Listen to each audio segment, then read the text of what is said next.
It's Black History Month. We need black everything. I know. Y'all know Rihanna pregnant. I don't like it either. But, you know what I mean?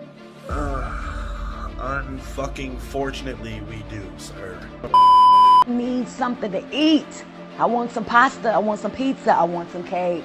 I want something other than salmon, broccoli, and asparagus.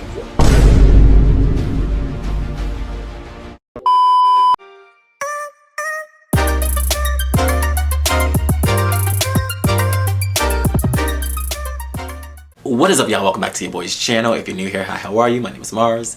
Let's get right into this. Happy Black History Month, babes.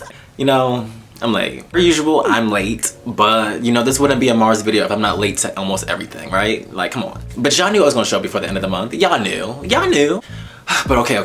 We're here to talk about the media and Hollywood's obsession with black trauma films, black pain, and black suffering. Because baby, this is not a lane that I pull up on often. But baby, we can hop on in real quick. That's not even a question. And it's funny because when I'm usually scrolling online finding topics to talk about here on the channel, I came across this tweet that said, streaming services be like celebrating black voices. And that tweet is just, it's gold. It's gold because they're not wrong. It seems like every year around Black History Month, streaming services such as Hulu, Amazon, Netflix, etc., they come up with these brand campaigns where we're celebrating black voices, quote unquote, but we're actually just promoting black trauma, black pain, and black suffering. And it's funny because although Black History Month is a month where we're supposed to celebrate the achievements of black individuals from past and present, reflect on the contributions of unsung black heroes, or just showcase our black pride, if you let Hollywood and the media tell it, the only stories worth celebrating are the ones where we're portrayed as slaves, where we're mammies, we're maids, and where we're servants. It's tiresome. Which is why I felt the need to bring it here to the channel and talk about it. Because as someone who studied film in college, this is right up my alley. Like I'm black, I study film, we can get to the nitty gritty real quick. Believe that. Hell, even up until recent years, if you look at most streaming services, Hulu, Netflix, Amazon Prime, if you look up their selected list for Black History Month, the list usually compromises of films like 12 Years a Slave, The Hate U Give, Two Distant Strangers on Netflix, When They See Us on Netflix, Queen and Slim, The Help, The Butler. You get it, because the list goes on, and it can go on. And you know what's actually very telling? It's the fact that Hollywood always throws all the celebrations, all the praise, all the accolades, and all the nominations to films that deal with race relations or racial injustices in their plots and in their narratives. And it's not even just solely relegated to the films. Even black actors and actresses are widely acclaimed and widely nominated for awards and with Golden Globes and Oscars for films where they portray mammies or servants or butlers, or as Spike Lee says it, magical Negroes. When you look at roles of like Forest Whitaker playing the butler in The Butler, or Octavia Spencer playing Maid Minnie Jackson in The Help, or even Hattie McDaniel, the first black person to ever win an Oscar for playing Mammy in Gone with the Wind.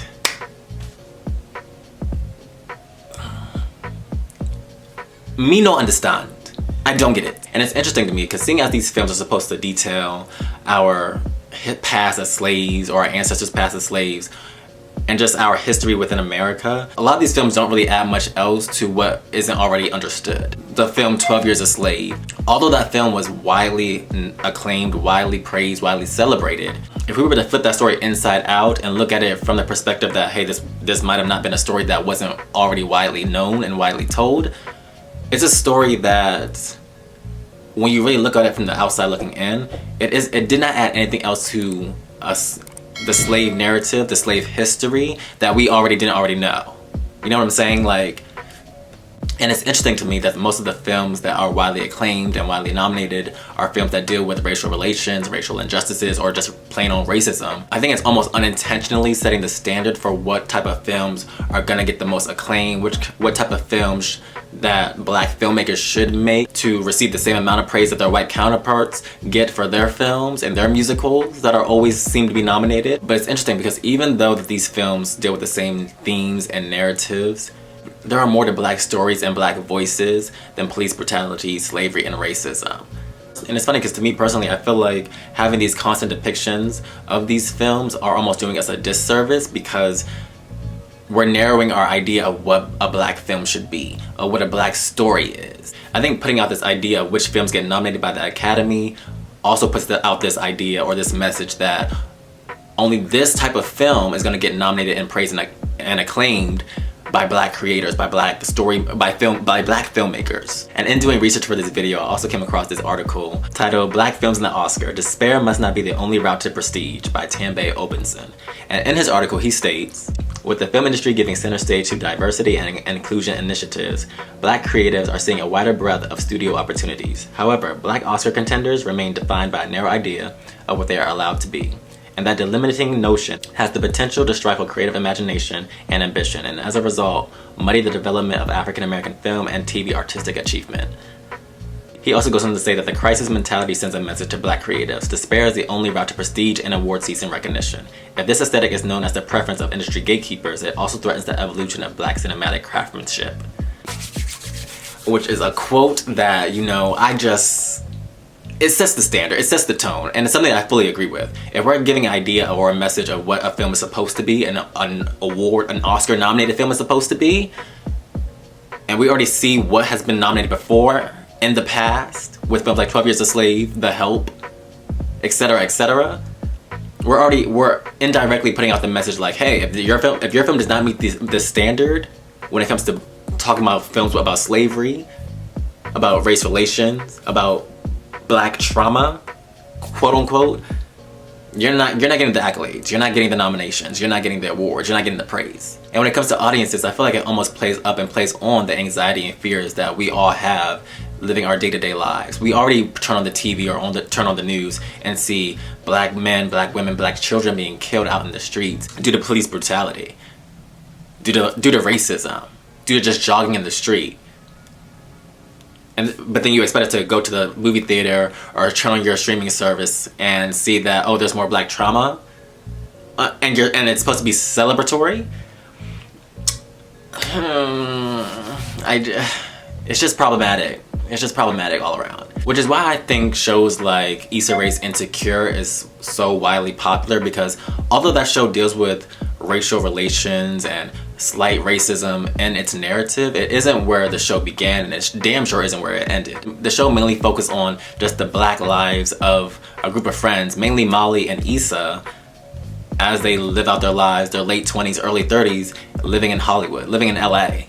I think overall, just to combat that problem and the issue when it comes to Hollywood's incessant need to fetishize black pain or just see us hurt not in real life, in reality, but also on the silver screen, we have to combat that with actually having stories that actually showcase black stories and celebrate black voices. There is more to black lives and more to black stories than just the pain and suffering of our past and of our ancestors and of our history. We need more films where we're the romantic leads, more Love and Basketballs, more Raising Dions, more That's So Ravens, more Girlfriends, more Black Panthers, more Insecure. We need more stories where we're the kings and the queens, we're the princes and the princesses. More stories where we're the leads in a fantastical, wizardry, magical world, where we can be Harry Potter. You know, like, there seems to be a void here, but even when those films do get made, such as A Wrinkle in Time, it doesn't get the same recognition. Hell, we can even get more Hidden Figures type of films, where we're celebrating our accomplishments, our achievements.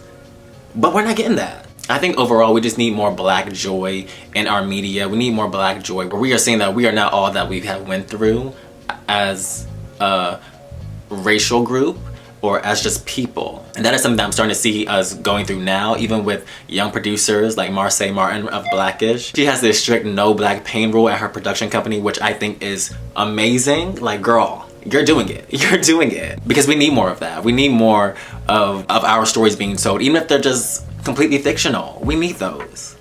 Because if our other counterparts can get them, why can't we? And why can't we be nominated for them? Praised. But let me know what you guys think of this video. Let me know what your thoughts on this topic. Do you think there's some issues with black trauma in media? Let me know. But if you like this video, you give it a big thumbs up, like, comment, subscribe, all that YouTube jazz. If you like what you see, you want to see more of me, definitely subscribe. But until then, I'll see y'all in my next video. Bye!